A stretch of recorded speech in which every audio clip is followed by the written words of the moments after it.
الحمد لله وحده والصلاة والسلام على من لا نبي بعده أما بعد فأعوذ بالله من الشيطان الرجيم بسم الله الرحمن الرحيم سبحانك لا علم لنا إلا ما علمتنا إنك أنت العليم الحكيم رب اشرح لي صدري ويسر لي أمري واحلل عقدة من لساني يفقه قولي الله لا إله إلا هو الحي القيوم لا تأخذه سنة ولا نوم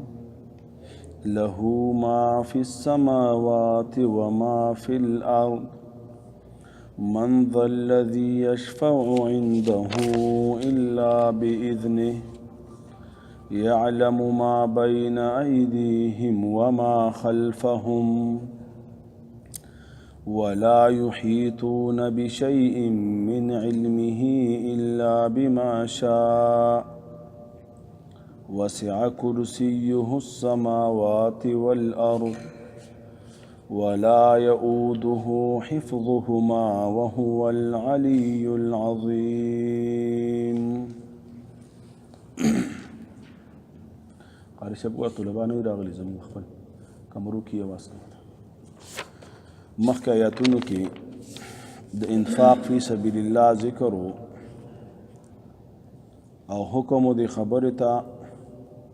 چې اے مؤمنانو تاسو انفاق وکئ د هغې رزق نه چې کوم رزق ما درکړی تاسو ته رزقناکم اشاره و دې خبرې ته چې رازق الله دی رزق هغه درکړی دی ستا د رزق مالک او خالق هغه دی نو ته د هغه دپاره د خپل رزق نه څه ورکه الله به اجر درکړي د هغې بدلې به په دنیا او آخرت کې درکړي او د دغه انفاق او صدقې په بدله کې به رب العالمین ستا حفاظت کوي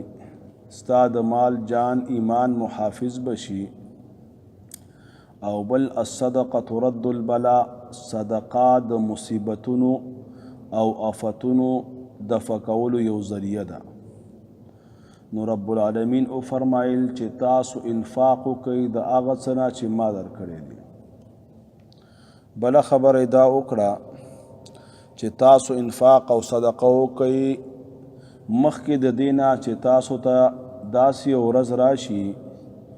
لا بیع فیه ولا خله چې په هغه ورځ کې به نه تجارتونه وي نه به پکې دوستاني وي او نه به پکې شفارس وي مفسرین فرمایي چې د دې نه مراد موت دی چې ان قریب هر انسان ته راتلونکی دی او هر انسان دی په دې باندې سوچ وکړي چې د مرګ نه زه خلاصېږم نه او پښتانه وایي چې د کمې بلا نه نه خلاصېږي هغې ته به په غاړه ورځي مقصد دا چې خلاصې تی نشته تیاری ورته پکار دی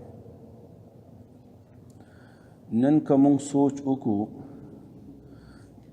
تیر کال په دغه وخت کې ډېر ځوانان په دغه معاشرې کې ژوندي وو نن نشته دا سوچم کول پکار دی کېدی شي آینده ورځ یا آینده میاشت کې یا آینده دا کال موتام نه یو د دغې وجې نه بعضی مفسرین یو خبره لیکي چې د نن نه 100 کاله پس چې څومره انسانان ژوندي دي اگر کنن په دغه ورځ دا شوي ولی نه وي دا به په دغه ورځ 100 کاله پس بیا نه وي الا ماشاء الله که چېرته څه پاتې وي نو هغه به په داسې حالت کې وي چې د هغه مرګ او ژوند به برابر وي ځکه عمرونه راکمیږي مخکې به د 50 او شپېتو کالو والا ډېر تکړه و، نن سبا چې 50 او شپېتو ته ورسیږي ضعیفه شي او کمزوري شي. دا د پخوا نه هر څه بې برکته کېږي، کمزوري کېږي. نو خبره مې دې پورې کوله چې خپل ځان د پاره تیاری پکار دی او کله کله مقبرې ته تلل پکار دي، او خاصتا هغه مقبره چې په هغې کې ستاسو خپلوان پراته وي او ښه په توجه سره او ښه په ځیر سره او ښه ګنټه نیمه هغې ته سوچ کول پکار دي چې دا کم ځوانان دي، او هغې ته دام سوچ کول پکار دي چې دا کار او کسب کې په صورت او سیرت کې په حسب او نسب کې هر لحاظ سره اوچت و. نن هغه ډېر بیچارهګان پراته دي، نن هغه ډېر زیات محتاجه پراته دي او هغوی ته په دغه قبرونو کې څه شي نفع ورکړه؟ نیک عمل نفع ورکړه، هغه نیک عمل کول پکار دي. نو رب العالمین هم په دې آیات کریمه کې وفرمایل چې تاسو صدقه وکئ، نیک اعمال وکئ مخکې د هغې ورځې نه چې تاسو ته مرګ راشي، مخکې د قیامت نه. او حدیث کې راځي چې کم انسان ته مرګ راغی بس د باندې قیامت واقع شو، ځکه د ده حساب او کتاب ختم شو. دته چې کم چانس میلاو شو د اعمالو دپاره هغه چانس د نه ضایع شو، او د مرګ سره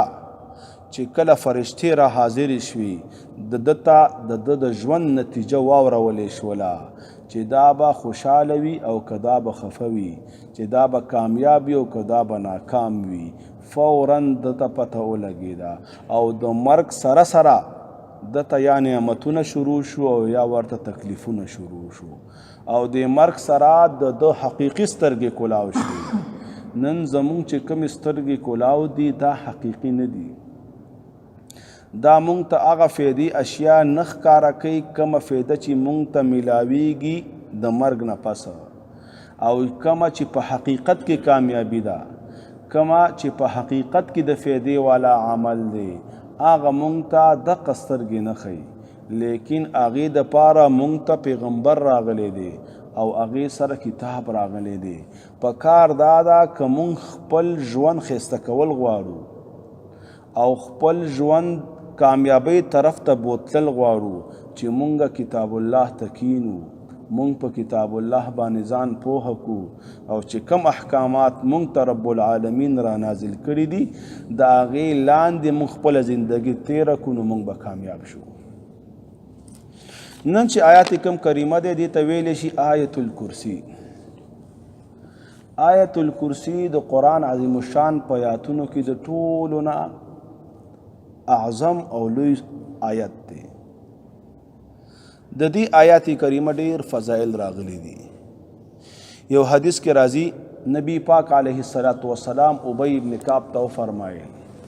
چې اے ابی ابن کعب تا اعظم آیات معلوم دی په قرآن کې؟ ای آیت اعظم فی القرآن او کما قال رسول الله صلی الله علیه وسلم. په قرآن کې د ټولو نه اعظم د عظمت والا آیات کریمه کم یو دی؟ نو ابی ابن کعب ورته فرمایل آیت الکرسی. نبی پاک علیه الصلاۃ والسلام ورته فرمایل چې تا ته ستا علم مبارک شي، ځکه دا د علم سره تعلق ساتي. که چرته دا تپوس کړی وی چې د ټولو نه اوږد آیات کم یو دی نو ټولو قاریانو به جواب کړی وی چې آیت المدائنه، لیکن اعظم آیات د تعظیم والا او د عظمت والا آیات دا خو د معنا او د فهم او د علم سره تعلق ساتي. په دې باندې هر څوک نه پوهېده. ابی ابن کعب د علم والا سړی و، نو هغه فرمایل چې عظیم آیات او د عظمت والا آیات هغه آیت الکرسی ده. مفسرین لیکي چې دا داسې یو آیات دی چې په دې کې 50 کلمات دي او هر کلمه کې یو برکت دی. او بعضی مفسرین لیکي چې په دې کې 18 یا 25 یا د دې نه زیات اسما دي د رب العالمین، اسماء صفات، بعضی ثبوتی دي او بعضی سلبی دي. ثبوتی هغه صفاتو ته ویلی شي چې په هغې کې ثبوت وي، چې د هغې کې د یو شي ثبوت وي، لکه الله عالم دی، الله خالق دی، الله رازق دی د ټول انسانانو پیدا کوونکی دی ټول انسانان به هغه ته ورځي هغه به ورسره حساب کتاب کوي او بل صفات سلبي وي نفي په معنا راځي الله د عیبونو نه پاک ګڼله لکه دې آیات کریمه کې رب العالمین فرمایي چې خوب پې نه راځي پرکالی پې نه راځي د کمزورو نه پاک دی د عیوبو نه پاک دی ډېر داسې صفتونه دي چې هغې ته صفات سلبي وایي چې هغه ته نه ته نفي کړي چې دا صفات په رب العالمین کې نشته دی عیبونه پکې نشته دی او کمزورتیا پکې نشته نو دې ته صفات سلبي وایي نو 18 یا 25 پکې دا ذکر دی او نور مفسرین فرمایي چې یو حدیث کې راځي نبی پاک علیه الصلاۃ والسلام فرمایلی دي چې دا آیات افضل الآیات دي یو بل حدیث کې راځي چې نبی علیہ السلام فرمایل چې دا آیات د نور آیاتونو سردار دی مشر دی او په دې فضیلت کې حدیث د ابو هریره هغه مشهور دی یو ځل نبی پاک علیه الصلاۃ والسلام ابو هریره رضی الله تعالی عنہ د زکات په مال باندې او بعضی مفسرین لیکي چې دا مال د سرسایه و هغه راټول کړی و او یو ځکه نبی علیہ السلام کې خو دی او ابو هریره رضی الله تعالی عنہ ته فرمایل چې په دې باندې ته څوکۍ او څوکیداری کوه چې کله شپه شوله ابو هریره رضی الله تعالی عنہ فرمایي چې یو کس راغی او غلا یې کوله وی ما ونیوه وی مینتونه یې راته شروع کړل چې ګوره غلا مې نه ده کړې او تا ونیولم پرې مې ده ضرورت مې وی ما پرېښوده وی سبا بیا راغی بیا یې غلا کوله بیا ما ونیوه بیا یې مینتونه شروع کړل په 3 ورځ بیا راغی بیا مې ورته چې اوس خو دې بالکل هم نه پرېږدم اوس به دې خامخا نبي علیه السلام ته پیش کومه چې هغه زمونږ امیر دی چې هغه در سره بیا هر څه وکړل وی بیا راته مینتونه شروع کړله و بیا اخیره کې وی چې زه به تا ته یو آیات وښیم چې دغه آیات ته ووایې نو زمونږ نه به په حفاظت کې شي ابو هریره خو هم د علم طالب وی صحیح دا راته وښیه وی ورته وښوده چې ته آیت الکرسي وایه او چې کله ته آیات کرسی په کومه شپه ووایې نو یو محافظ ملائکه او فرشته رب العالمین د بنده باندې مقرره کی د دې د بنده د مال د اهل د اولاد د ټول ارڅ حفاظت کوي دغه وجه نه حدیث پاک کې راځي نبی علیہ السلام فرمایي چې څوک د آیات کریمه په وخت د اودکیدو کې ووایي د سحر پورې به رب العالمین یو فرشته د په حفاظت کې مقرره کړي وي او دغه بنده او د بنده د مال او د اهل ټول حفاظت وکړي وی چې سحر سو نبی کریم صلی الله علیه وسلم ته ورلم ابو هریره فرمایي ټوله واقع مې ورته بیان کړي دغه شان یو کس راغلی و نبی علیہ السلام ورته فرمایل چې دا خبیث ابلیس او دا راتلو ستا د تنګولو دپاره او دا خبره درته درسته کړې ده دا خبره د قول د ابلیس د وجنه فضیلت پکې رانغی بلکې د تایید د نبی کریم صلی الله علیه وسلم د وجنه دا تایید د فضیلت ثابت شو نو څوک چې دا د شپې وي رب العالمین ټوله شپه د بنده حفاظت کوي دغه شان ابی ابن کعب سره هم شوي هغه یو جنیه نیولې وه او هغه حدیث کې راځي چې د هغې جنیې لاسونه د سپي په شانتي وو وایي چې کله یې ونیوله نو بیا ابی ابن کعب رضی الله تعالی عنه ورته وفرمایل چې په کوم شي سره تاسو نه موږ محفوظ کیدی شو ځکه جنات چې کوم دی دا ډېر شریر مخلوق دی دا هر وخت خلکو ته تکلیف رسوي هر وخت خلکو ته تکلیف رسوي خاصتا پښتنو کې یو خبره مشهوره ده چې کمزوري سړي ته نه راځي دا خبره درسته نه ده حدیث کې راځي چې کم صحابي به قوي او مضبوط و هغه نه به ځان ساته او چې کم به کمزوري بس هغه به تنګاوه چې کم کمزوري زړه والی اقا ډېر تنګوي او هغه ته ورځي دغه شان د کار دی نو ابی ابن کعب ماته نه تپوس وکړه چې په کوم شي سره به ستاسو نه موږ په حفاظت کې کیدی شو ځکه نه شپه معلومه ده نه ورځ معلومه ده نو کور کې نه په امن یو نه ده نه بهر په امن یو نه موږ په امن یو نه ده نه اولاد او نه ده نه زموږ رزق وغیره وی هغې راته ویل چې ما پرېږدې او زه به یې درته ویم چې هغه آیت الکرسي ده چې کله تاسو آیت کرسي ولولئ نو زمونږ نه به تاسو په حفاظت کې شئ بیا به زمونږ وس په تاسو باندې نه کېږي او جنات چې کوم دي هر وخت د انسان ته تکلیف رسوي ځکه اکثره په دې کې د ابلیس ملګري وي او اکثره پکې کافران وي نو هر وخت انسان ته په تکلیف رسولو کې دوی کوشش او محنت کوي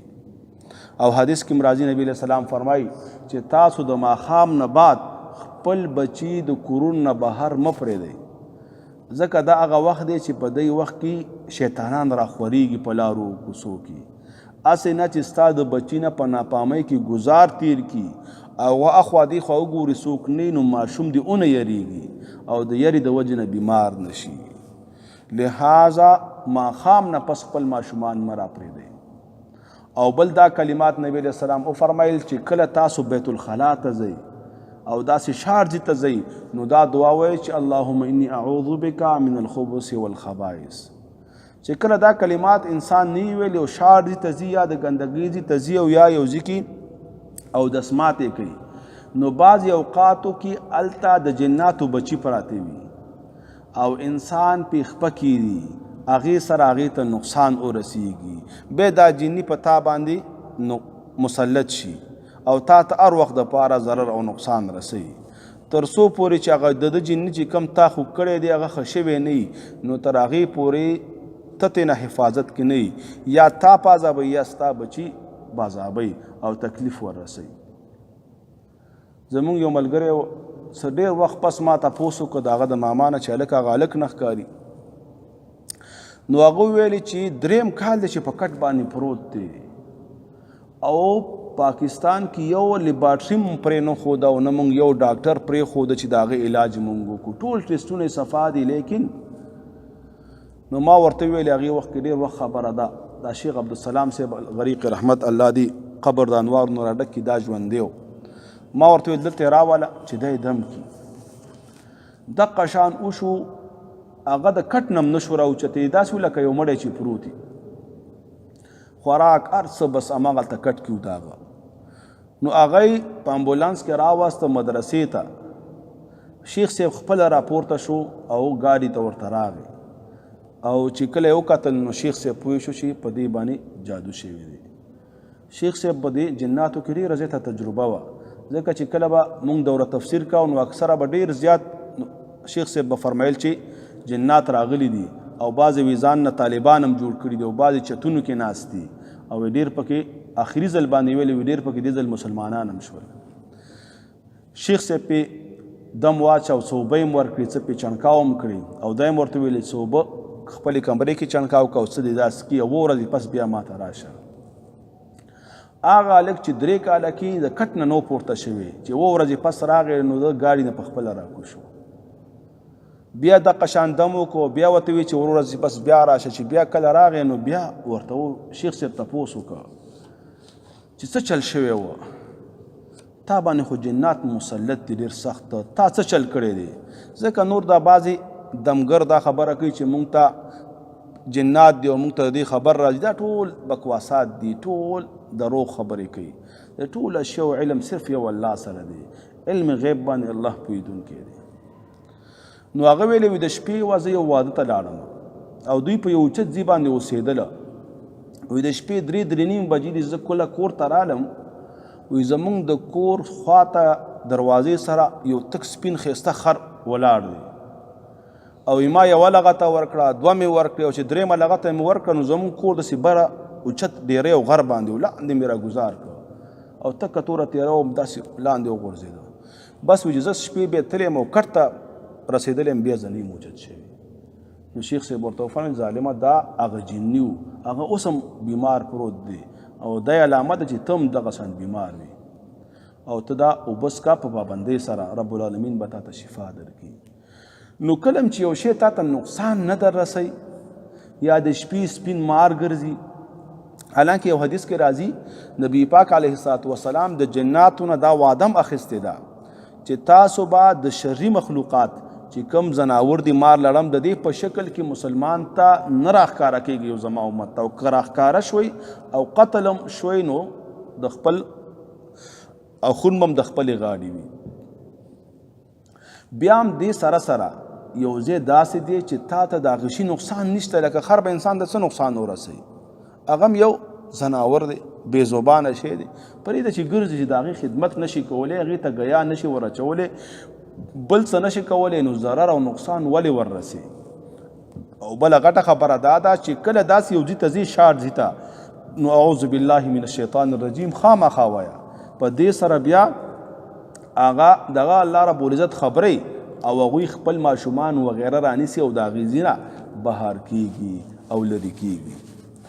نو په حدیث کې راځي نبی پاک علیه الصلاة والسلام بل حدیث ته فرمایي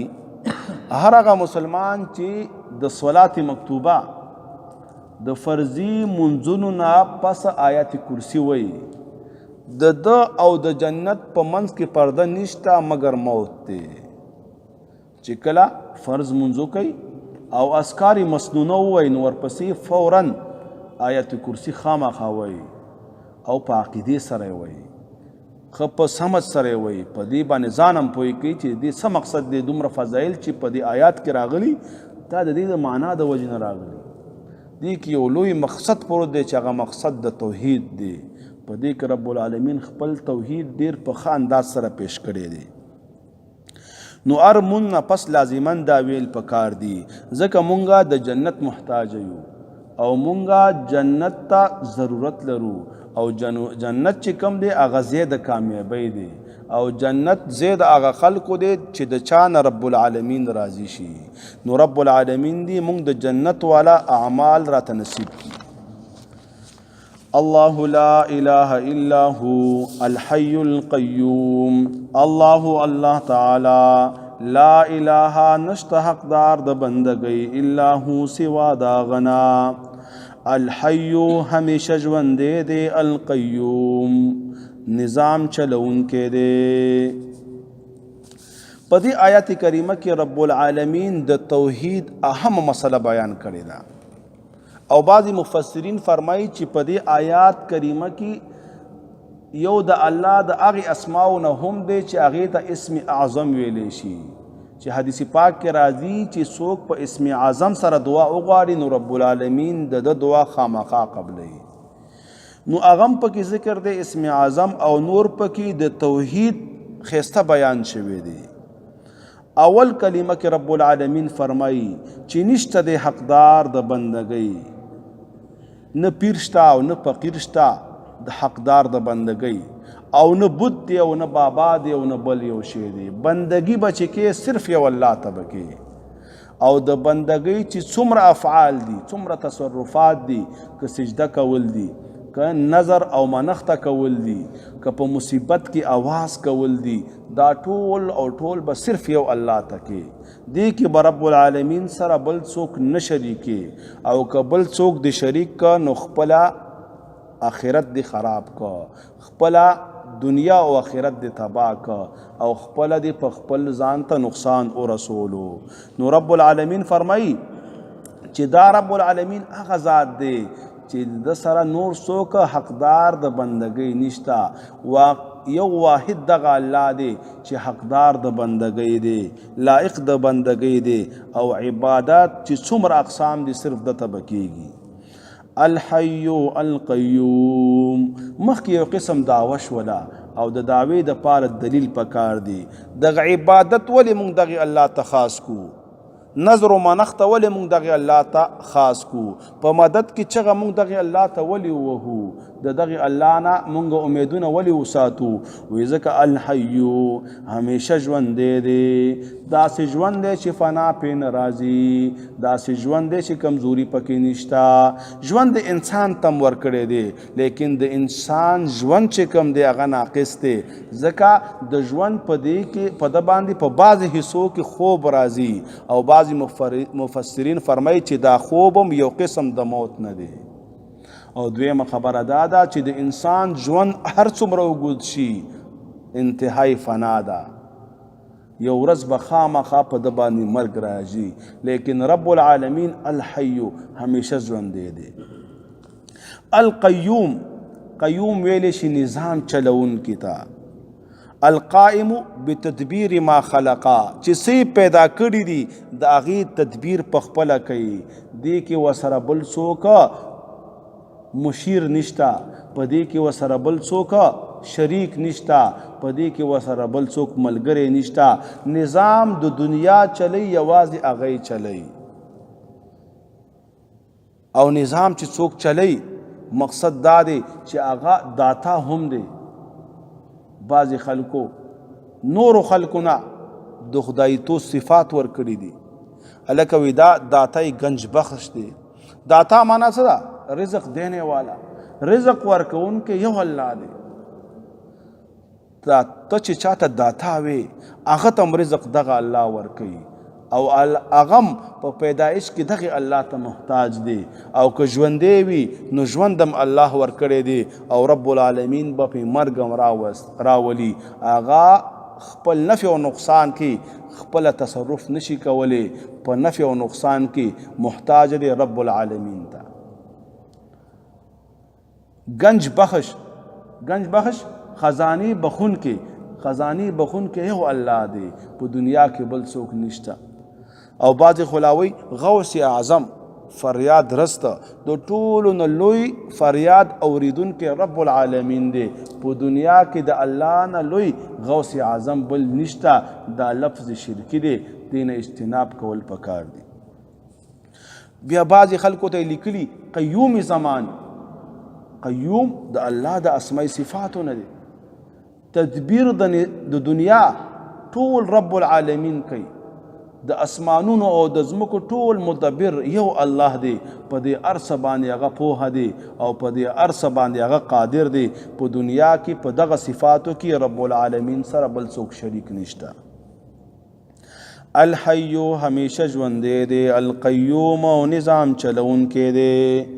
لا تأخذه ننسی اغلرا سنتن پرکالی ولا نوم او نخوب پا دی اللہ باندی پرکالی نرازی سنه ویلی شي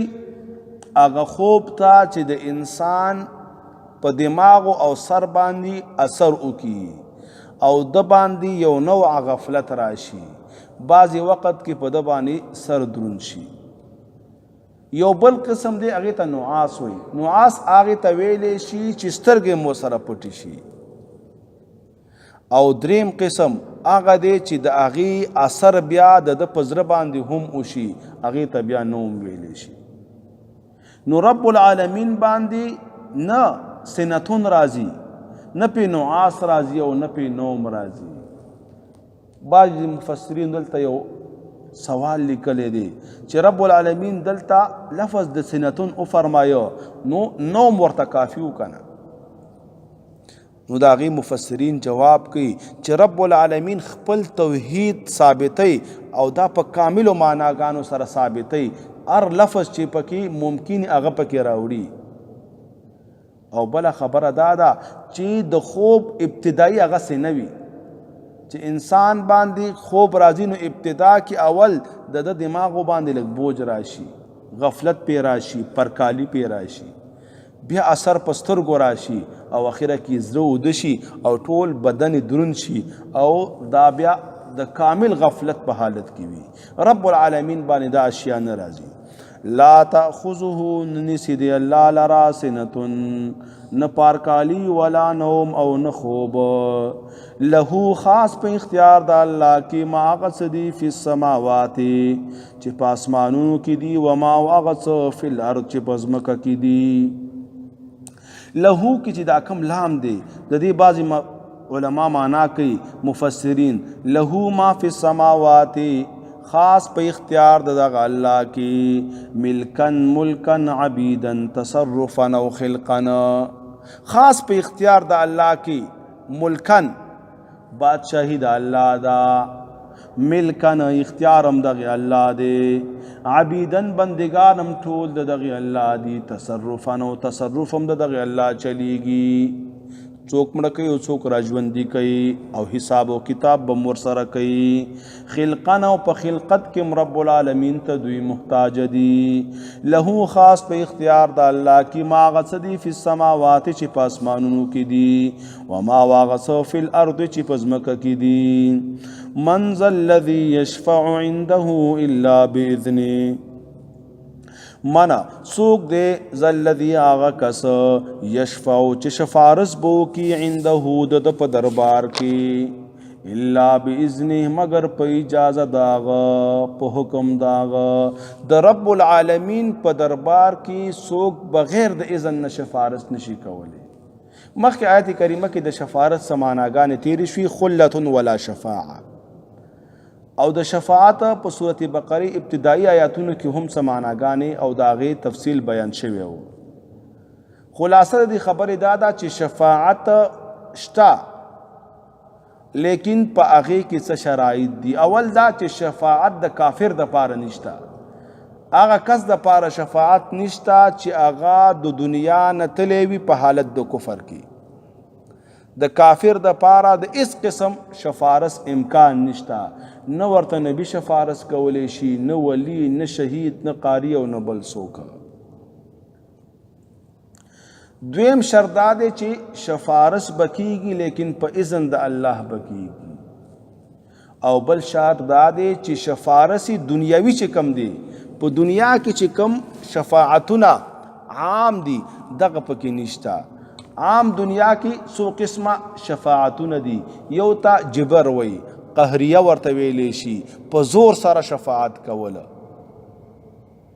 لکه یو چا باندې څه فیصله وشوله او تلار شي داغي حاکم نه بل غټ حاکم وګوري یو افسر دی او داغه نه غټ افسر تلار شي او هغه په زور باندې د دنا دغه فیصله دوباره کی چې لکه خپل فیصله درواله یا یوستا یو کس ته چا نیولې دی او ته په زور سره ملګری ځان سره یوسی او په زور ته خپل ملګری را خلاص کی دا د الله په دربار کې نشته بل شفاعت بالمحبه د محبت د وجنا یو انسان مجبور شي او یو مجرم پریدي لکه په دنیا کې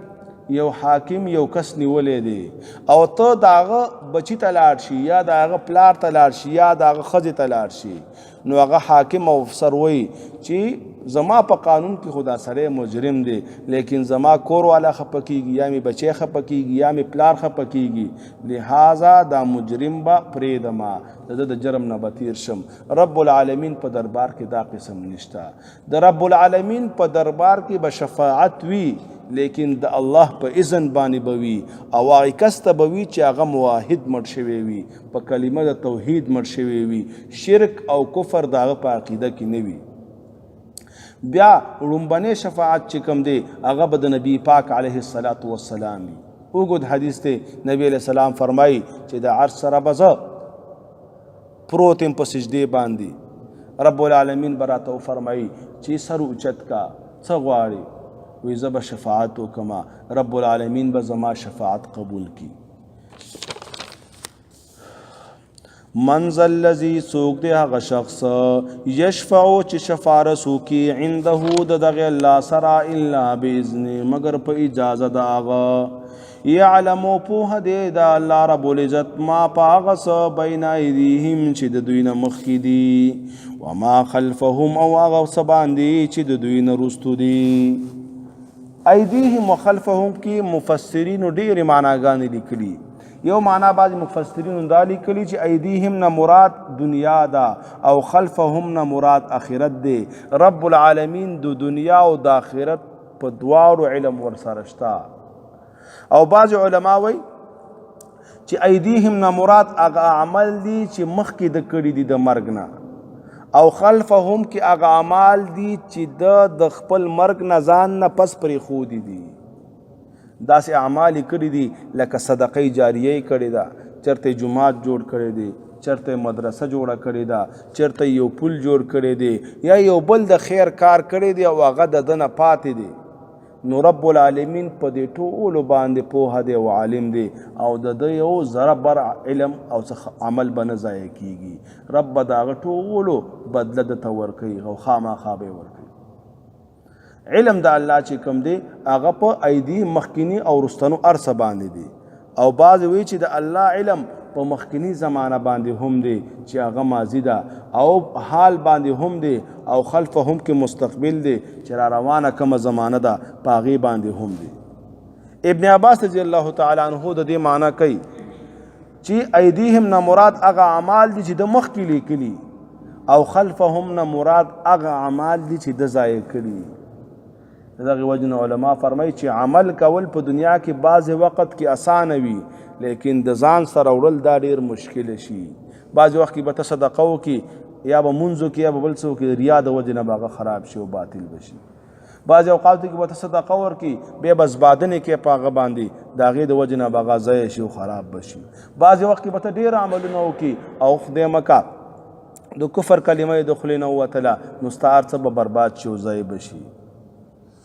یعلم پوهه دی ما دا پاغه څه بین ایدیهم چې د دوی نه مخکې دي و ما خلفهم چې د دوی نه رستو دي ولا یحیطون بشیء او دوی نشي راګیرولی بشیء هیڅ یو شي سره من علمه د علم د الله تعالی نه الا مگر اغا بما شاء چې الله رب العزت وغواړي د الله په علم باندې دا بندگان احاطه نشي کولی الله سره ډیر علوم دي او هغه علوم چې بندگانو سره دي هغه په مشیت او اراده د رب العالمین دی بندگانو ته ملاو شوي دي ننم بعض کم سینسدانان مسلمانان دي هغوی اقرار کوي هغوی دا خبره مني مونږ اسمان ته مختو مونږ سپوږمۍ ته مختو مونږ د ځمکې تل ته ورسېدو لیکن اوس هم چې مونږ سره کم معلومات دي هغه ډیر کم دي هغه ډیر ناقص دي هغه کامل نه دي ځکه کامل علم او کلی علم رب العالمین سره دی او چې کوم علوم دي دا جزئی علوم دي د دغه وجنه واقعه د موسی او د حضرت علیه السلام کې راځي چې کله هغوی په کشتۍ کې سفر کاوه نو یو چنچڼه رااله او د کشتۍ په یو سیټ باندې کېناستله او خپله مخوکه او چون چې داخل که هغه سمندر ته اوبې ترې نسکلي او چې کله هغې سر راوچت که نو یو قطره د هغې د چونچ او مخوکې پورې نښتې وه حضرت علیه السلام فرمایي موسی علیه السلام ته چې زما او ستا او د ټولې دنیا علوم دا برابر دي دقې چونچ باندې چې کوم یو قطره نښتې ده په نسبت سره علم د الله تعالی ته چې د الله تعالی علم د دې سمندرونو نه هم زیات دی او زمونږ ټول علوم چې څومره انسانان دي که تیر شوي دي او که روان دي د دې نسبت داسې دی لکه یوه قطره نو علم د الله کلی دی او بندگانو سره چې کوم علم دی دا جزئی دی او ډیر کم دی ولا یحیطون بشیء او دوی نشي راګیرولی بشیء هیڅ یو شی من علمه د علم د الله تعالی نه الا بما شاء مگر په هغه څه چې الله وغواړي وسع کرسیه السماوات والارض وسع فراخ دا کرسیه کرسی د الله رب العزت السماوات والارض اسمانونو ځمکو ته کرسی دی آیاتی تا آیات الکرسی وی ځکه په دې کې ذکر د کرسی راغلی دی او مفسرین لیکي چې په ټول قرآن کې دغه یو ذکر د کرسی راغلی دی د کرسی باره کې د علماو ډیر اقوال دي یو قول دی باره کې دا دی چې د کرسی نه مراد موضع القدمین دی چې د رب العالمین د قدمونو کوم ځای دی هغه ترې نه مراد دی او دا ډیر فراخه دی په حدیث کې ډیر تفصیلات راغلي دي او بعض علما لکه امام بیضاوی دا فرمایي چې کرسی اسې تشبیها ورکړې ده چې دا فراخه دی نور مراد د دې ځای نه علم او قدرت د الله رب العزت دی په دې کې اکثر او محققین مفسرین فرمایي چې دا کرسی دا د متشابهاتو نه دی د دې علم د الله سره دی او مونږ به په دې کې تشبیه نه کوو د دې تمثیل به نه بیانو او نه به کې تعویل بکو بس چې الله څنګه ذکر کړی دی مونږ به حق شان ذکر کو کرسی به ثابتو هغه شان چې د الله د شان سره څنګه خایي او د الله د شان سره څنګه موافق او مطابق ده وسع کرسیه السماوات والارض او یو حدیث کې مرضی نبی پاک علیه الصلاۃ والسلام فرمایي چې آیات کرسی داس یو آیات دی چې د پارا خلمشته او د پارا شفتین شونډې مشته او دا د رب العالمین په دربار کې د رب العالمین تسبیح بیانوي وسع فراخ دا کرسیه کرسی د الله رب العزت السماوات د اسمانونو والارض او زمکتا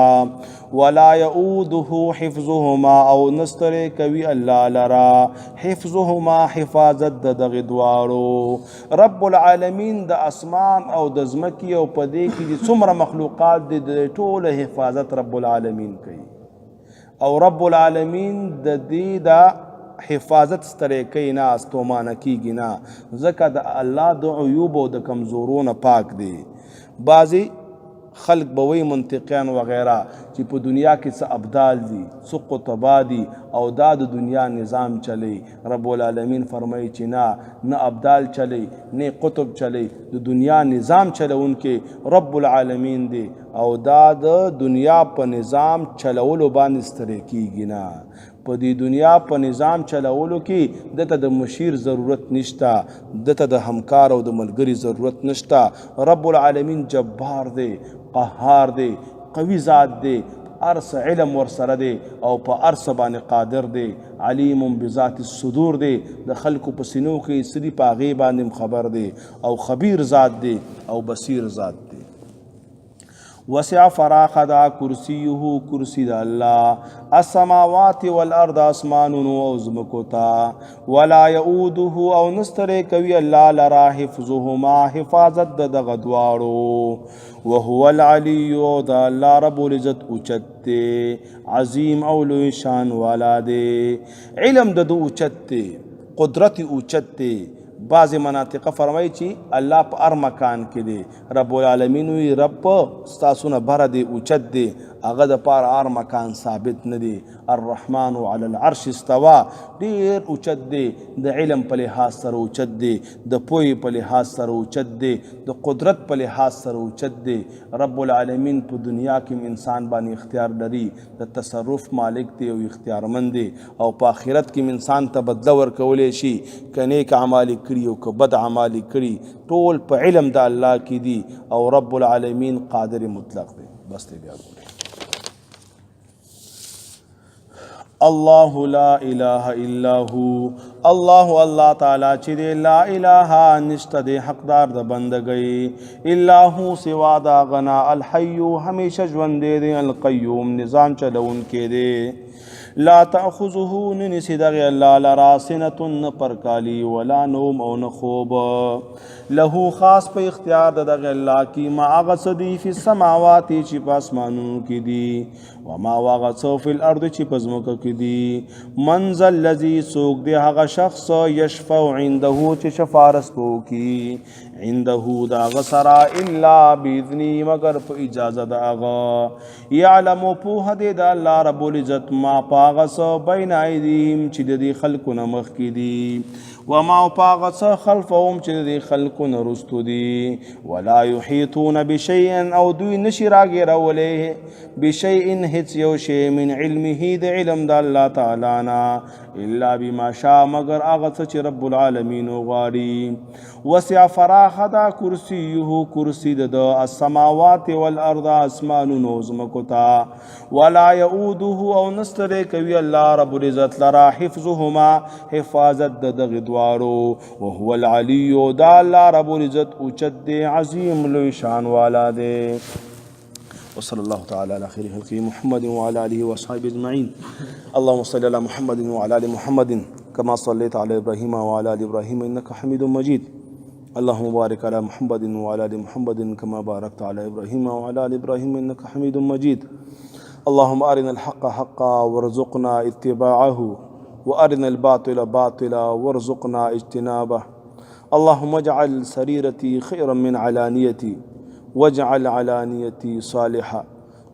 ربي أوزعني أن أشكر نعمتك التي أنعمت علي وعلى والدي وأن أعمل صالحا ترضاه وأدخلنا برحمتك في عبادك الصالحين.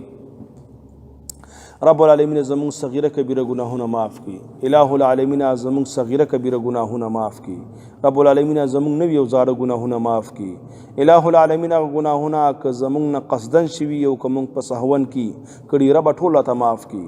رب العالمین گناهونه که مونږ شپې کړي او که مونږ د ورځې کړي رب ټوله ته معاف کی. رب العالمین د ملګری ناست او درس ته راځي او ډیر په مینه محبت راځي. الہ العالمین د قرآن درس کې څومره مسائل او احکام بیان شو یا بیانېږي به ان شاء الله. رب العالمین په دې ټولو باندې د عمل کولو توفیق را نصیب کی. رب العالمین په دې ټولو باندې عمل کول مونږ ته آسان کی. رب العالمین په دې باندې د عمل کول مونږ ته آسان کی. رب العالمین کوم ملګری وي هغه څه ضرورتمند وي څه حاجات وي څه مشکلات وي رب العالمین ټولو په زړونو باندې ته پوهه علیم بذات الصدور. رب العالمین د ملګرو ضرورتونه او حاجتونه او مشکلات د خپل خزانونو پوره کی. رب العالمین دغه ملګری د دنیا نور محتاج او تمام محتاجه کی. رب العالمین په دنیا کې څومره خلق دي کاغه لوړ درجو والا دي لوړ مرتبو والا دي. رب العالمین که زمونږ د کلی خانان دي که نوابان دي مینګان دي امپینګان دي ټول تا ته محتاج دي. رب مونږ دوی ته محتاجه کی. رب مونږ خپل ځان ته محتاجه کی. رب العالمین مونږ خپل ځان ته محتاجه کی. الہ العالمین د ملګری که ملګری بیمار وي یا کور کې بیماری وي واړه بیماران وي غټ بیماران وي الہ العالمین ټولو ته شفای کامله عاجله مستمره ور نصیب کی. د نیکو اعمالو د پاره او د خپل خپلوانو د خوشحالۍ د پاره رب العالمین شفای کامله عاجله مستمره ورته نصیب کی. د نیکو اعمالو د پاره او د خپل خپلوانو د خوشحالۍ د پاره رب العالمین مونږه د ګناه د ټولو اقسامو نه وساتي. رب مونږ د کفر نه وساتي. رب العالمین مونږ د شرک نه وساتي. رب العالمین مونږ د بدعت او ریاکارۍ نه وساتي. رب العالمین مونږ د دروغ ویلو او غیبتون نه وساتي. رب العالمین مونږ د حسدونو او بهتانونو نه وساتي. رب العالمین مونږ د حرام خورۍ او سود خورۍ نه وساتي. رب العالمین مونږ د دوکو د غدارو نه وساتي. رب مونږ د ټولو ګناهونو نه وساتي. رب العالمین په دنیا کې عظیم نعمت هغه ایمان دی. الہ العالمین تر مرګ پورې دغه ایمان سره مونږ قائم او دائم وساتي. رب العالمین دا ایمان زمون قائم او دائم وساتي او خاتمه را رب العالمین په ایمان سره نصیب کی. رب العالمین ایمان زمون کامل اولري. رب العالمین مونږ ته دعا طریقه ناراضي دعا چل ناراضي. الہ العالمین نبی پاک علیه الصلوۃ والسلام چې د امت لپاره کوم دعاګانې غوښتي الہ العالمین کې زمون भरपूर حصہ وکي. رب العالمین کوم شیونه چې پناه غوښتي دا رب العالمین هغه نه مونږ ته پناه را نصیب کی. رب العالمین کوم ملګری څخه خپلوان څوک وفات شوي وي لکه زمونږ شیخ صاحب تېرو ورځو کې وفات شو شیخ سراج الدین صاحب او دغه شان زمونږ قاري صاحب او چترال کې بله ورځ وفات شو زیارت په ورځ باندې او دغه شان د ملګرو څوک نور څوک رشته دار وفات شوي خپل خپلوان مشران یا کشران الہ العالمین ټولو ته مغفرت نصیب کی. رب العالمین ټولو ته قبر د جنت د باغچونه یو باغچه وګرځي. رب العالمین دوی نه څومره خطایانې شوي کمزوریانې شوي رب ټولې ورته معاف کی. الہ العالمین زمونږ شیخ صاحب ته درجات بلند کی. رب العالمین د قاری صاحب هم د قرآن ډېر خدمتونه کړیو الہ العالمین دوی سعی مشکور او ګرځي. رب العالمین د اعمال د دوی قبول کی. الہ العالمین د عذابونو تکلیفونو نه وساتي. رب قبر وته انوار را نازل کی. رب العالمین مرګ د ایمان سره مونږ ته را نصیب کی چې کله مرګ راځي د عظیمه کلمه په زبان راوړي چې لا اله الا الله محمد رسول الله وصلی الله تعالی علی خیر خلق محمد وعلى اله وصحبه اجمعین برحمتك يا ارحم الراحمين. استغفر الله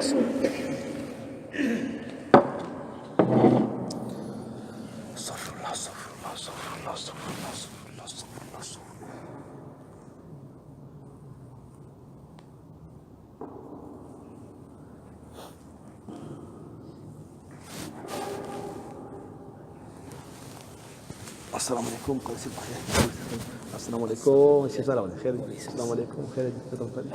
السلام عليكم ده كده سبق له.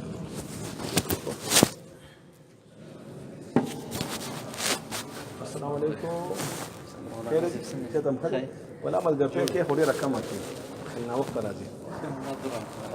نور خيرك سيدي خلي هذه برابر كده بس دكان كي ورجل لن يكسر بس نا وقت راش خد الحمد لله الله يديك ان شاء الله الله يديك. سلام عليكم جي او درشته